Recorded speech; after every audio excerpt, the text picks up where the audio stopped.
तो चलिए स्टूडेंट देखते हैं हमारा अगला एग्जांपल। हमारे अगले एग्जांपल में हमें कौन सी सीरीज दी हुई है ना। हमारे एग्जांपल नंबर 2 में क्या सीरीज हमें दिया हुआ है, 1 × 2 × 3 plus 2 × 3 × 4 plus 3 × 4 × 5 plus dot dot dot, और इसमें भी हमें क्या करना है, n टर्म्स की सम निकालनी। अब this is exactly similar to the previous question, previous series के जैसा ही है, सिर्फ आपको यहाँ पे क्या डिफरेंस दिख रहा है कि यहाँ पे ईच टर्म में 3 कंपोनेंट्स हैं। उस वाले सीरीज में ईच टर्म में कितने कंपोनेंट्स थे, 2 कंपोनेंट्स थे। यहाँ पे ईच टर्म में कितने कंपोनेंट्स थे, 3 कंपोनेंट्स थे। तो ऑब्वियस सी बात है, this is the sum of the product of 3 sequences, है ना, sum of the product of corresponding terms of 3 sequences. देखो फर्स्ट सीक्वेंस कैसे बनेगा, ईच टर्म का फर्स्ट कंपोनेंट लेना पड़ेगा हमें। फर्स्ट कंपोनेंट क्या है, 1 2 3, ठीक है। देन देखो सेकंड सीक्वेंस कैसे बनेगा, second component of the each term, second component देखो क्या है, 2 3 4। उसके बाद देखो थर्ड सीक्वेंस कैसे बनेगा, थर्ड सीक्वेंस के लिए हमें क्या करना पड़ेगा, ईच टर्म के थर्ड कंपोनेंट का लेना पड़ेगा। देखो थर्ड कंपोनेंट क्या है, 3 4 एंड 5। तो यहां पे ये जो आपको सीरीज दिख रहा है, this is nothing but the word sum of the product of n terms of the corresponding 3 sequences, ठीक है।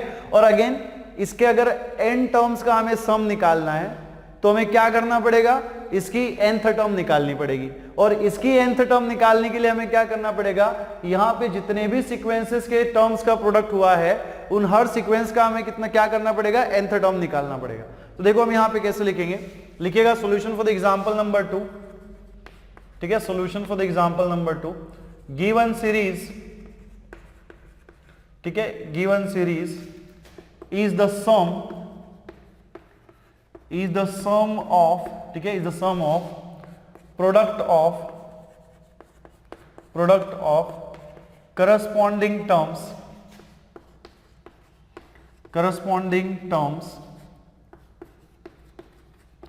of, ठीक है, corresponding terms of 3 sequences, okay, 3 sequences, ठीक है, 3 sequences which are as follows, which are as follows।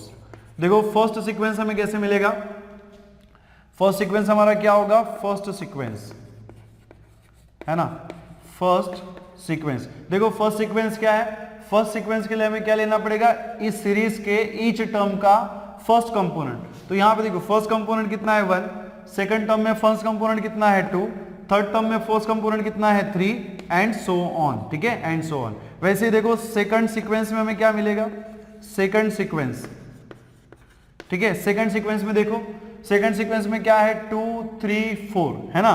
तो ये कितना हो जाएगा, 2 3 and then 4 and dot dot dot so on. उसके बाद यहां पे देखो थर्ड सीक्वेंस के लिए हमें क्या करना पड़ेगा, इस सीरीज के ईच टर्म का थर्ड कंपोनेंट। देखो यहाँ पे फर्स्ट टर्म में थर्ड कंपोनेंट क्या है, 3, यहाँ पे थर्ड कंपोनेंट क्या है, 4, और थर्ड टर्म में थर्ड कंपोनेंट कितना है, 5। तो हम कैसे लिखेंगे, थर्ड सीक्वेंस, ठीक है, थर्ड सीक्वेंस क्या हो जाएगा बेटा, 3 4 and 5 dot dot dot dot, ठीक है ना। तो ये तीनों सीक्वेंस हमने निकाल लिए। अब इन तीनों सीक्वेंस को थोड़ा अगर हम ऑब्जर्व करें तो फिर से देखो आपको यहाँ पे एक पैटर्न फॉलो होते हुए दिख रहा है। और क्या पैटर्न है, हर करस्पॉन्डिंग टर्म्स का डिफरेंस जो है वो यहाँ पे सेम आएगा। देखो आप चेक कर लो, एक बार चेक कर लो। देखो फर्स्ट सीक्वेंस में फर्स्ट टर्म, ठीक है, सेकंड टर्म में से फर्स्ट टर्म माइनस कर लो, 1 मिलेगा। थर्ड टर्म में से सेकंड टर्म माइनस कर लो तो भी 1 मिलेगा, है ना। तो यहाँ पे क्या हो रहा है, एक पैटर्न फॉलो हो रहा है जिसमें करस्पॉन्डिंग टर्म्स का जो डिफरेंस है वो सेम आ रहा है। तो ये हमारी क्या होगी, एपी हो जाएगी, है ना। ये सीक्वेंस क्या फॉर्म कर रहा है, यहाँ पे क्या बना रहा है, एपी बना रहा है। उसमें देखो सेकंड सीक्वेंस को देखो, सेकंड सीक्वेंस में भी यहाँ पे देखो 2 3 4 है। तो यहाँ पे भी अगर आप सेकंड टर्म का डिफरेंस फर्स्ट टर्म के साथ लोगे, मतलब 3 में से 2 को माइनस कर दोगे तो 1 मिलेगा। वैसे ही 4 में से 3 को माइनस कर दोगे तो कितना मिलेगा, 1 मिलेगा। मतलब यहाँ पे भी जो डिफरेंस है वो कैसा है, कॉमन है। तो ये भी क्या हो गई, हमारी एपी हो गई। वैसे यहाँ पे देखो थर्ड सीक्वेंस में क्या है, 3 4 एंड 5, है ना। तो इसमें भी अगर आप सेकंड टर्म का डिफरेंस फर्स्ट टर्म के साथ लोगे तो भी 1 मिलेगा, और थर्ड टर्म का डिफरेंस अगर आप सेकंड टर्म के साथ लोगे तो भी आपको क्या मिलेगा, 1 मिलेगा। मतलब यहाँ पे भी एक कॉमन डिफरेंस है। तो ये भी क्या फॉर्म कर रहा है, एपी फॉर्म कर रहा है। देखो इसमें फर्स्ट टर्म क्या है, 1, इसमें सेकंड टर्म क्या है, 2, फर्स्ट टर्म क्या है 2, इसमें फर्स्ट टर्म क्या है 3। लेकिन तीनों सीक्वेंसेस में, तीनों एपीज में जो कॉमन डिफरेंस है वो कितने का है, 1 का ही है, ठीक है ना। तो यहां पे देखो हम कैसे लिखेंगे, यहां पे देखिएगा, so therefore in first sequence, ठीक है, first sequence is in AP with, ठीक है, विथ, देखो फर्स्ट टर्म आपको यहां पे क्या मिलेगा, a इज इक्वल टू बेटा कितना है 1 है, and d is equal to कितना हो जाएगा यहाँ पे, ये भी 1 हो जाएगा, क्योंकि कॉमन डिफरेंस भी इसमें कितना है 1 है। तो देखो मैंने सीक्वेंस नहीं लिखा है, लेकिन आप यहां से देख सकते हो, ठीक है, कि फर्स्ट टर्म जो है 1 होगा और कॉमन डिफरेंस भी कितना होगा 1 होगा। तो इसकी nth टर्म हम कैसे निकालेंगे, है ना, so therefore nth term that is an is equal to क्या होता है formula, a plus n minus 1 multiplied by d that is common difference. अब n-1 में n जो क्या होता है number of terms in the sequence, इस सीक्वेंस में भी हमें कितनी टर्म्स लेनी है, n टर्म्स लेनी है। क्यों? क्योंकि हमें सम कितनी टर्म्स का बनाना है, n टर्म्स का सम बनाना है ना। तो यहाँ पे सीक्वेंस में भी हमें कितनी टर्म्स लेनी पड़ेगी, n ही लेनी पड़ेगी, मतलब n की जगह पे n ही रहेगा, सिर्फ a की जगह पे हम 1 पुट करेंगे, d की जगह पे हम 1 पुट करेंगे। तो an इज इक्वल टू आपको क्या मिलेगा, यहाँ पे देखिएगा a की जगह पे 1 पुट कर देंगे 1 प्लस n-1, तो ये n-1 में n-1 तो आपका यहाँ पे एज इट इज रहेगा मल्टीप्लाइड बाय d का वैल्यू बेटा कितना है 1। तो इसी को आप कैसे लिख सकते हो, an is equal to 1 plus n-1 into 1 कितना हो जाएगा n-1, ये प्लस 1 माइनस 1 कैंसिल, तो an जो है वो आपको कितना मिल रहा है यहाँ पे n, ठीक है ना। तो फर्स्ट सीक्वेंस का जो फर्स्ट सीक्वेंस की जो nth टर्म है वो हमें यहाँ पे कितनी मिल गई, n मिल गई। वैसे ही देखो बाकी के सीक्वेंस की भी हम लोग क्या करेंगे, nth टर्म निकालेंगे, क्योंकि हमें एक्चुअली अल्टीमेटली हमें क्या निकालना है, इस सीरीज की nth टर्म निकालनी है। और इस सीरीज की अगर हमें nth टर्म निकालनी है तो आप यहां पे देख सकते हो कि यहां पे ये सीरीज में क्या है, it is a sum of the product of corresponding terms of the 3 sequences, मतलब फर्स्ट टर्म का मल्टीप्लीकेशन, ठीक है, बाकी की दो सीक्वेंसेस के फर्स्ट टर्म के साथ। तो वैसे ही अगर हमें nth टर्म निकालना है तो हमें क्या करना पड़ेगा, इन तीनों सीक्वेंसेस की nth टर्म का मल्टीप्लीकेशन करना पड़ेगा। तो हमने फर्स्ट सीक्वेंस का nth टर्म निकाल लिया, सेकंड सीक्वेंस के बारे में देखो बात करेंगे। Second sequence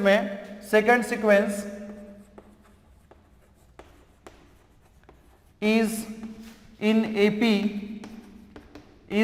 AP with a is equals to, मतलब फर्स्ट टर्म देखो यहां पे कितना है, फर्स्ट टर्म कितना है 2 है, एंड जो कॉमन डिफरेंस होता है वो भी यहाँ पे कितना है 1 ही है। तीनों सीक्वेंसेस में कॉमन डिफरेंस जो सेम है, सिर्फ क्या चेंज होगा, हमारी फर्स्ट टर्म चेंज होगी। तो यहाँ पे therefore nth term that is an is equals to कितना होना चाहिए बेटा, an इज इक्वल्स टू देखो क्या हो जाएगा, क्या फॉर्मूला है, a plus n-1 into d, है ना। तो an इज इक्वल्स टू देखो a का वैल्यू कितना है 2 प्लस n-1 तो आपका एज इट इज रहेगा क्योंकि n नंबर ऑफ टर्म्स है, और d की वैल्यू कितनी है 1 है। तो आपको an इज इक्वल्स टू कितना मिलेगा 2 प्लस, है ना, n-1 इंटू 1 कितना हो जाएगा n-1, सो 2 माइनस 1 कितना हो जाएगा 1, तो आपको an इज इक्वल्स टू कितना मिलेगा n+1, है ना, an इज इक्वल्स टू कितना मिलेगा n+1, मतलब फर्स्ट टर्म में सेकंड सीक्वेंस में जो nth टर्म है वो क्या है हमारी n+1 है। वैसे ही देखो थर्ड सीक्वेंस भी यहाँ पे क्या फॉर्म कर रहा है, AP फॉर्म कर रहा है। एल्सो थर्ड सीक्वेंस, ठीक है, also third sequence is in AP, ये भी किसमें क्या फॉर्म कर रहा है, AP फॉर्म कर रहा है, और विथ, ठीक है, विथ इसका जो फर्स्ट टर्म होगा वो क्या होगा 3 होगा, a is equals to 3, and जो कॉमन डिफरेंस है d इज इक्वल्स टू ये कितना है 1। तो इसके ऊपर से हम इसकी nth टर्म निकाल सकते हैं। nth term is equals to क्या हो जाएगा an के बराबर में बेटा कितना होना चाहिए, a plus n-1 into D, जिसमें d जो है वो कॉमन डिफरेंस है। तो an is equals to a की वैल्यू देखो यहाँ पे कितनी है 2 प्लस n-1 इंटू डी का वैल्यू कितना है 1, तो an इज इक्वल्स टू कितना हो जाएगा 2 प्लस n-1 इंटू 1 कितना हो जाएगा n-1। ना देखो 2 प्लस, सॉरी हमने यहाँ पे क्या मिस्टेक कर दिया, हमने यहाँ पे ये मिस्टेक कर दिया कि हमें यहाँ पे फर्स्ट टर्म जो है वो 3 लेना है ना। थर्ड सीक्वेंस में फर्स्ट टर्म कितना है 3 है, देखो मुझे फटाक से ध्यान में आ गया तो मैंने यहाँ पे चेंज कर दिया, है ना, ऐसा ही होता है मैथमेटिक्स में, नजर हटी दुर्घटना घटी। सामने लिखा हुआ है कि थर्ड टर्म जो है, सॉरी फर्स्ट टर्म जो है 3 है, लेकिन फिर भी हमने क्या लिखा उसमें 2 लिखा, है ना। तो यहाँ पे मिस्टेक्स होती है, लेकिन मिस्टेक्स को जल्दी से हमें फट से करेक्ट भी कर लेना होता है। तो यहाँ पे देखो 3 है, तो यहाँ पे कितना हो जाएगा 3 प्लस n-1, सो 3 माइनस 1 कितना हो जाएगा 2, मतलब इसका जो nth टर्म है, थर्ड सीक्वेंस का nth टर्म आपको कितना मिलेगा, देखो 3 प्लस एन माइनस 1, 3 माइनस 1 कितना हो जाएगा 2, मतलब कितना मिलेगा आपको n प्लस 2, कितना मिलेगा n प्लस 2। फर्स्ट सीक्वेंस का nth टर्म हमें कितना मिला हुआ है n, सेकंड सीक्वेंस का nth टर्म कितना मिला है n plus 1 and third sequence का nth टर्म हमें कितना मिला हुआ है n प्लस 2। सो देयरफॉर अभी हम क्या कर सकते हैं, सीरीज की nth टर्म हम निकाल सकते हैं। So therefore nth term of given series is क्या होना चाहिए, इज क्या हो जाएगा, an इज इक्वल्स टू क्या होना चाहिए, an ऑफ फर्स्ट सीक्वेंस है ना, an of first sequence multiplied by an of क्या होना चाहिए, second sequence, an of second sequence multiplied by, इसी के मल्टीप्लिकेशन में है an ऑफ, ठीक है ना, an ऑफ थर्ड सीक्वेंस है ना, an ऑफ थर्ड सीक्वेंस। तो यहां पे देखो an is equals to an of first sequence का nth टर्म कितना मिला हुआ है n, an का मतलब क्या है nth टर्म, तो फर्स्ट सीक्वेंस का nth टर्म कितना है n मल्टीप्लाइड बाय देखो an ऑफ सेकंड सीक्वेंस मतलब nth term of second sequence, nth term of second sequence हमें कितना मिला हुआ है n प्लस 1, तो ये हो जाएगा n प्लस 1 मल्टीप्लाइड बाय, यहां पे देखो मल्टीप्लाइड बाय, यहां पे देखिएगा second an of third sequence का यहां पे nth टर्म देखो कितना है n प्लस 2, तो इसी को हम कैसे लिख सकते हैं, an is equals to n multiplied by n plus 1 multiplied by कितना हो जाएगा n plus 2। So this is the nth term of what, ठीक है, series of the given series. इसी को हम कैसे लिख सकते हैं, an इज इक्वल्स टू है ना, देखो n से अंदर मल्टीप्लाई कर लो कितना हो जाएगा n into n square plus n multiplied by कितना हो जाएगा n प्लस 2। यहाँ पे टू ब्रैकेट्स का मल्टीप्लीकेशन कर लेंगे, तो देखो दोनों ब्रैकेट्स का अगर हम मल्टीप्लीकेशन करेंगे तो पहले हमें क्या करना पड़ेगा, n स्क्वायर से इस ब्रैकेट की दोनों टर्म्स को मल्टीप्लाई करना पड़ेगा, n स्क्वायर इंटू n कितना हो जाएगा n क्यूब, देन देखो n स्क्वायर इंटू 2 कितना हो जाएगा 2n स्क्वायर, प्लस यहाँ पे देखो n से अंदर मल्टीप्लाई कर देंगे n इंटू n कितना हो जाएगा n square, then n into 2 कितना होना चाहिए ट्वाइस n है ना, कितना हो जाएगा ट्वाइस n हो जाएगा। इसी को हम कैसे लिख सकते हैं, an इज इक्वल्स टू आपको क्या मिलेगा n cube plus twice n square plus n square कितना हो जाएगा 3n स्क्वायर प्लस आपको क्या मिलेगा यहाँ पे twice n। So this is the nth term of the given series. अब हमें nth टर्म मिल गया तो अब हम क्या कर सकते हैं, इसकी ठीक है सम निकाल सकते हैं। So therefore since sum of n terms is किससे डिनोट करते हैं हम, Sn से डिनोट करते हैं, और क्या होती है summation k is equals to 1 to n into क्या होता है ak। अब यहां पे देखो हमने an निकाल दिया ना, तो an में ही अगर n की जगह पे k पुट कर दिया जाए तो आपको क्या मिलेगा ak मिलेगा, तो इसी का मतलब क्या होना चाहिए summation k is equals to 1 to n, k is equals to 1 to n, और यहां पे देखो कितना हो जाएगा k क्यूब प्लस कितना होना चाहिए 3k स्क्वायर प्लस कितना हो जाएगा 2k है ना, प्लस कितना हो जाएगा 2k, ठीक है ना। तो यहाँ पे देखो Sn की वैल्यू हमें यहाँ पे क्या मिल गई, Sn इज इक्वल्स टू क्या मिला हमें, summation k is equals to 1 to n k cube plus 3k square plus 2k।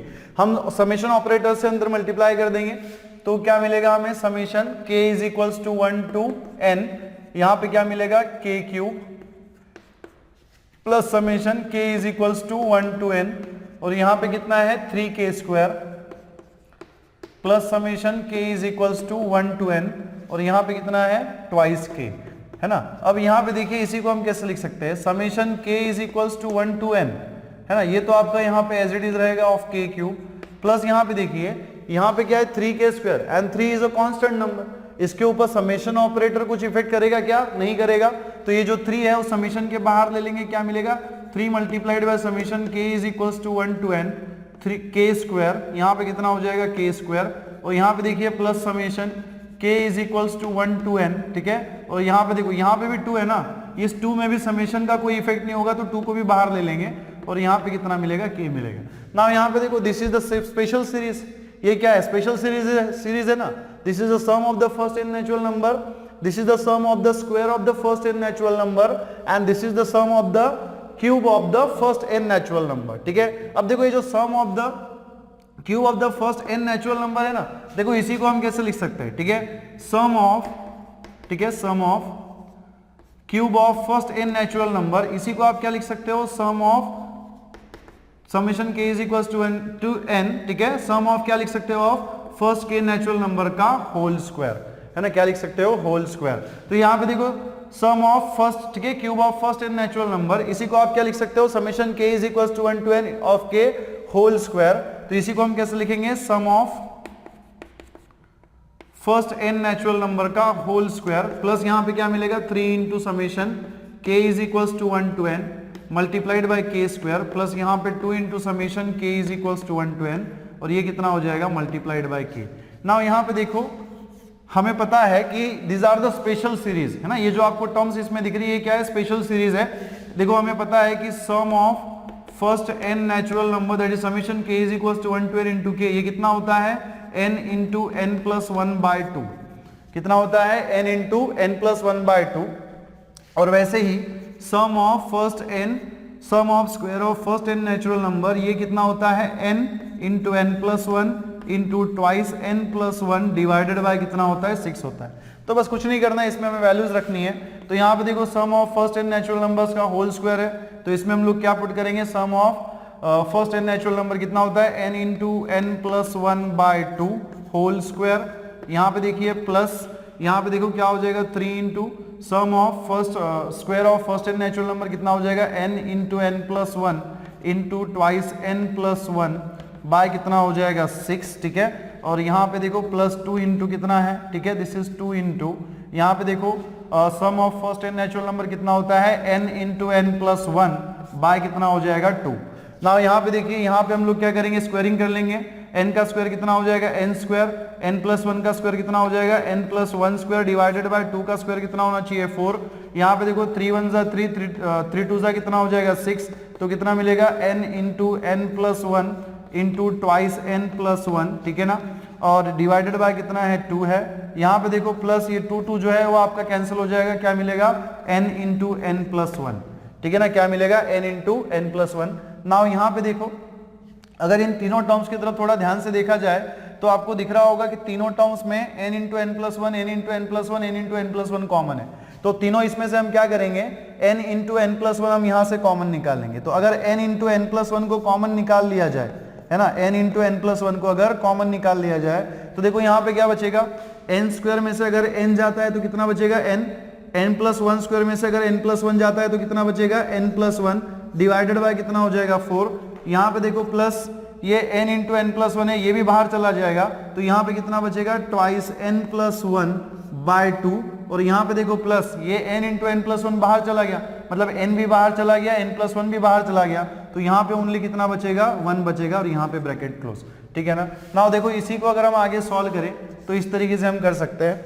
यहाँ पे देखिएगा ये n इंटू n प्लस 1 जो है इसको तो हम फिलहाल एज इट इज रखेंगे और यहाँ पे हम क्या करेंगे ना एलसीएम ले लेंगे। अब एलसीएम का मतलब क्या, देखो यहाँ पे 3 टर्म्स है और इसके टर्म में डिनोमिनेटर में क्या है 4, इसके में डिनोमिनेटर में कितना है 2, इसके डिनोमिनेटर में कुछ नहीं है, मतलब कितना है 1 है। तो इसका एलसीएम कितना हो जाएगा 4 हो जाएगा, मतलब तीनों का डिनोमिनेटर में हमें 4 लाना है। यहाँ पे तो ऑलरेडी 4 है, यहाँ पे है क्या नहीं है, तो हम क्या करेंगे, यहाँ पे अगर 4 लाना है तो इसको किससे मल्टीप्लाई करना पड़ेगा 2 से मल्टीप्लाई करना पड़ेगा। तो न्यूमरेटर और डिनोमिनेटर को हम क्या करेंगे 2 2 से मल्टीप्लाई करेंगे, ठीक है, क्या करेंगे 2 2 से मल्टीप्लाई करेंगे। तो ये n into n plus 1 by 4, ठीक है।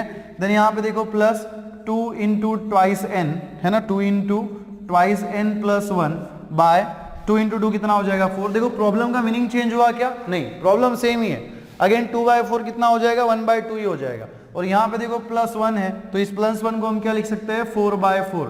4 बाय 4 अगर हमने लिखा तो अगेन 4 बाय 4 कितना होता है 1 होता है। अब ऐसा हमने क्यों लिखा, तो देखो यहाँ पे तीनों का डिनोमिनेटर सेम हो गया और डिनोमिनेटर सेम हो गया तो आप क्या कर सकते हो न्यूमरेटर का एडिशन कर सकते हो। तो न्यूमरेटर का अगर आप एडिशन करोगे देखो क्या मिलेगा n इंटू n प्लस 1, ठीक है, मल्टीप्लाइड बाय क्या हो जाएगा n into n plus 1 plus 2 into, ठीक है, ट्वाइस n प्लस 1 और यहाँ पे देखिएगा क्या मिलेगा प्लस 4, ठीक है, और डिवाइडेड बाय कितना ही है 4, डिवाइडेड बाय कितना हो जाएगा 4 हो जाएगा, ठीक है ना, ठीक है ना। तो देखो इसी को हम आगे कैसे लिखेंगे, यहाँ पे इसके बराबर में आपको कितना मिलेगा n multiplied by n plus 1 और यहाँ पे देखिए ये डिनोमिनेटर में 4 है, न्यूमरेटर में देखो क्या करेंगे हम, न्यूमरेटर में यहाँ पे n से अंदर मल्टीप्लाई कर देंगे तो n इंटू n कितना हो जाएगा ये n square plus n into 1 कितना होना चाहिए n। उसके बाद देखिए यहाँ पे 2 है, 2 से अंदर मल्टीप्लाई कर देंगे 2 इंटू 2n कितना हो जाएगा 4n, देन 2 इंटू 1 कितना होना चाहिए +2, और यहाँ पे देखो कितना है हमारे पास +4, ठीक है ना, कितना है +4, और इसके डिनोमिनेटर में कितना है 4 है। इसी को आप कैसे लिख सकते हो n इंटू n प्लस 1, ठीक है, इंटू ये n स्क्वायर जो आपका एज इट इज है, n प्लस 4n कितना हो जाएगा 5n, और यहाँ पे देखो 2 प्लस 4 कितना हो जाएगा 6, और इसके डिनोमिनेटर में कितना आएगा 4 आएगा। ना यहाँ पे देखो ये जो n square plus 5n plus 6 है ना, यहाँ पे हमें क्या करना है 6 के ऐसे फैक्टर्स निकालने पड़ेंगे जिसका मल्टीप्लीकेशन जो है 6 आता है और एडिशन कितना आता है 5, तो 3 इंटू 2 कर दो, 3 इंटू 2 कितना होता है 6, एंड 3 प्लस 2 कितना होता है 5 होता है। तो आपको यहाँ पे क्या मिलेगा n multiplied by n plus 1 multiplied by n square, 5n को हम क्या लिखेंगे 3n प्लस 2n प्लस कितना लिखेंगे 6 डिवाइडेड बाय कितना हो जाएगा 4, ठीक है ना।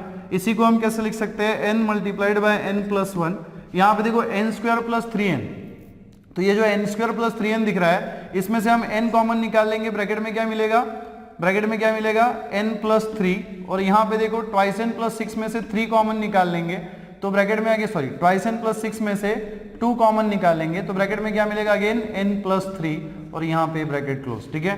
डिनोमिनेटर में कितना मिलेगा हमें 4, इसी को हम कैसे लिख सकते हैं n multiplied by n plus 1, है ना। यहाँ पे देखो n into n plus 3 plus 2 into n plus 3, इन दोनों में से क्या कॉमन निकाल सकते हैं n प्लस 3 को कॉमन निकाल सकते हैं, तो ब्रैकेट में क्या मिलेगा n प्लस 2, और यहाँ पे डिवाइडेड बाय कितना होना चाहिए 4, इसी को हम कैसे लिख सकते हैं देयरफॉर LHS में क्या था हमारा Sn, LHS क्या है Sn, so therefore Sn is equals to n into n plus 1 into कितना हो जाएगा n प्लस 2 इंटू कितना होना चाहिए n प्लस 3, और इसके डिनोमिनेटर में बेटा कितना मिलेगा 4 मिलेगा, ठीक है ना, कितना मिलेगा 4 मिलेगा। So this is the sum of n terms of the given series, ये जो गिवन सीरीज हमें दिया था, ठीक है, इसका ये क्या है सम है ऑफ द n टर्म्स, लिखिएगा।